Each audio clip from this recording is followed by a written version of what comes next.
सुना हुकूमत किसको कहते हैं। हजरत उमर गुजर रहे हैं, फजर की नमाज के बाद 2 गलियां रह गई हैं, आज पूरा नहीं हो सका आपका दौरा। एक छप्पर है छोटा सा, बूढ़ी अम्मा बैठी है, उमर फारूक गुजरने लगे, बूढ़ी को परेशान देखा, अम्मा जी इजाजत हो तो अंदर आ जाऊं। बूढ़ी कहने लगी चल दौड़ जा, अपना काम कर, क्यों इजाजत दूं? तेरी मेहरबानी अम्मा, आने दो। क्या दौड़ जा?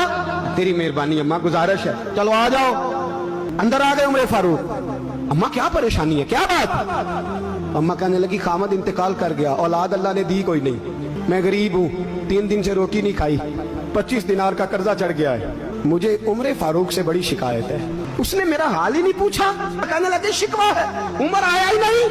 तो उमर कहने लगे अम्मा उमर को क्या पता कि तू इस हाल में है? कहती है नहीं पता उमर को, तो उमर से कहो छोड़ दे हुकूमत, उसके हवाले करे जो खबर रख सकता है। हजरत सैयदना नाफे फरमाते हैं जिसके सामने किसरा और रूम के बादशाह कांपा करते थे, मैंने उस उमर को बूढ़ी अम्मा के सामने कांपते हुए देखा।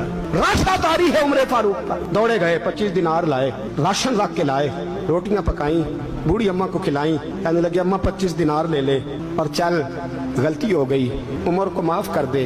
अम्मा बोली, बोल के कहने लगी मैं नहीं माफ करती, एक दफा कब्र में जा लेने दे, मेरे रसूल आएंगे तो मैं उमर की शिकायत करूं। अमीरुल मोमिनीन होके उमर फारूक अम्मा के कदमों में बैठ गए। कहने लगे अम्मा उमर कमजोर है, हुजूर का सामना नहीं कर सकता, तेरी मेहरबानी नबी पाक के सामने शिकायत ना करना। अम्मा कहने लगी चल मैं तेरी खातर माफ कर देती।